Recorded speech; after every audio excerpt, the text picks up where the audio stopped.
नमस्कार. दैनिक मराठवाडा नेतामध्ये आपले स्वागत आहे.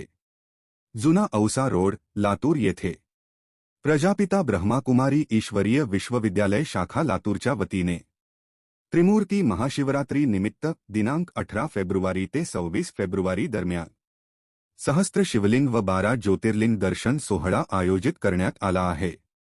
आज त्यास दैनिक मराठवाडा नेताचे संपादक प्राध्यापक रामेश्वर बद्दर यांनी भेट देऊन शिवलिंगाचे दर्शन घेतले व आरती केली. त्यावेळी प्रजापिता ब्रह्माकुमारी ईश्वरीय विश्वविद्यालयाच्या मुख्य संचालिका नंदा बहनजी यांनी त्यांचा सत्कार केला.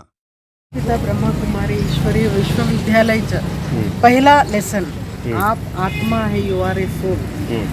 हड्डी मांस का पुतला पंच तत्वों से बना हुआ है और शरीर में आत्मा जब होती है तो उसको जीवात्मा कहा जाता है. तो अपने अंदर जो आत्मा है उस आत्मा के अंदर 3 सूक्ष्म शक्तियाँ हैं, मन, बुद्धि, संस्कार.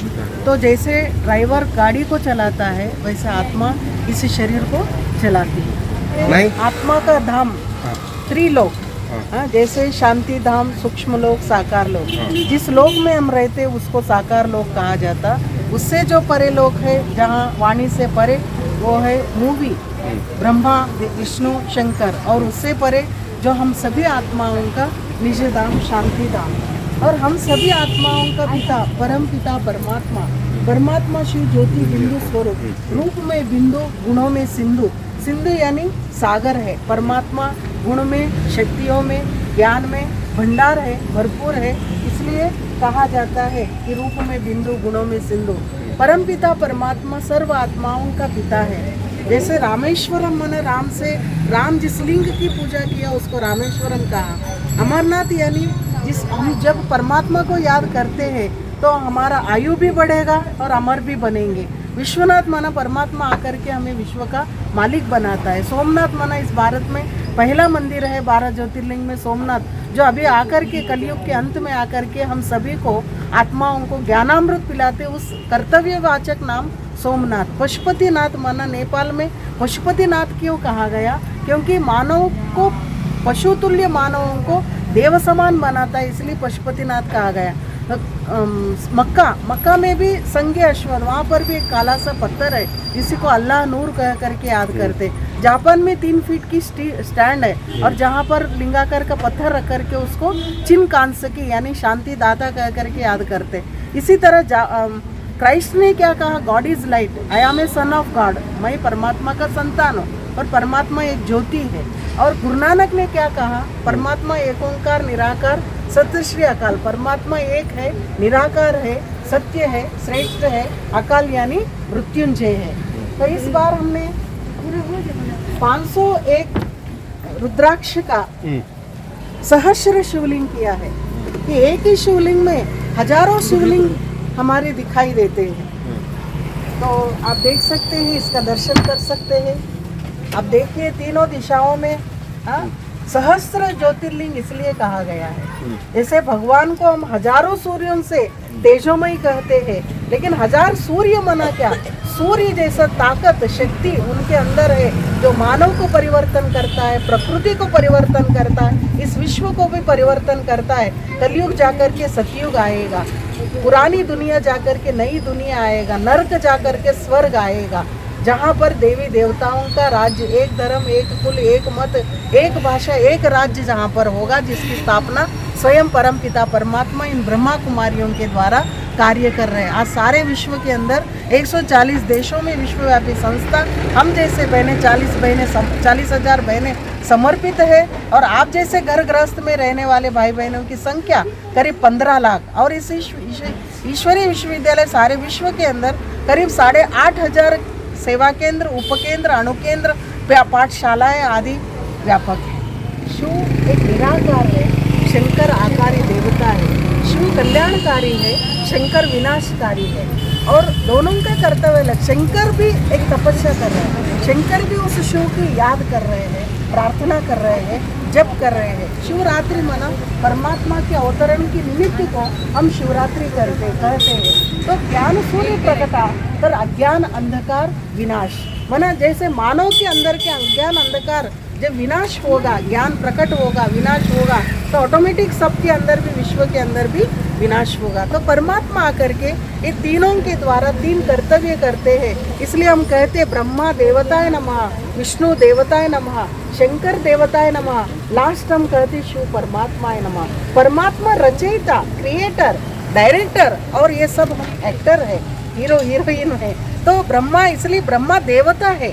तो ये ब्रह्मा के द्वारा ही इस ईश्वरीय विश्वविद्यालय का स्थापित हुआ 1936 में, अभी तक चल रहा है। और विष्णु को जो 4 अलंकार दिया गया है, शंख चक्र गदा पद्म। शंख यानी अपना मुख एक शंख के समान है, सदा हम शुभ बोले। और चक्र यानी सृष्टि एक चक्र के समान है, जिस चक्र के अंदर 4 युग होते हैं और हम इतने कितने 84 जन्म लेते हैं। तो और उसी का है, हम स्व को देखने के बजाय हम दूसरों को देखते हैं। जब हम स्व को देखेंगे तो इस तरह नर से नारायण बनेंगे, परमात्मा का जो गुण है अपने जीवन के अंदर धारण होगा। गधा यानी जैसे गधा में एक शक्ति होती है, तो गधाधर कहा जाता है। तो जब गधा कंधे पर होता है तो शक्ति होती है। तो अपने अंदर के आसुरी प्रवृत्ति के ऊपर, आसुरी विकारों के ऊपर संवार करने की शक्ति मिलती उस परमात्मा से। और कमल पुष्प क्यों कहा गया, हस्त कमल, नयन कमल, मुख कमल, पाद कमल।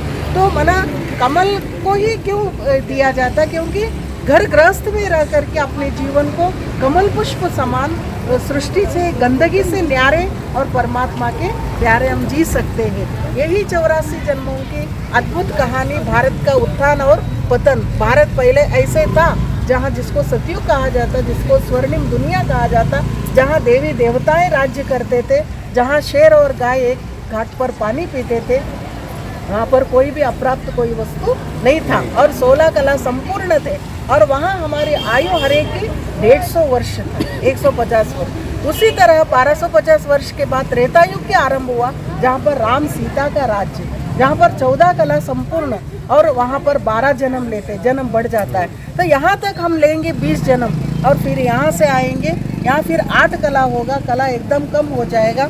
जहाँ से फिर भारत ब्रह्मा का राज्य था, फिर ब्रह्मा का दिन था, फिर ब्रह्मा की रात शुरू हो गई 2500 वर्ष के बाद, 2500 वर्ष के बाद। तो पहला जो मंदिर बना भारत में, सोरठी सोमनाथ मंदिर, जिस मंदिर का स्थापित कौन किया, विक्रमादित्य राजा ने किया। इतना बड़ा राजा था लेकिन स्वयं को भगवान न समझ करके अपने आंगन में शिव की प्रतिष्ठापन किया, जिसको सोमनाथ कहा गया है। तो ऐसे फिर अनेक देवी देवताओं की पूजा करते करते, यज्ञ करते करते वृक्ष की भी पूजा करने लगे।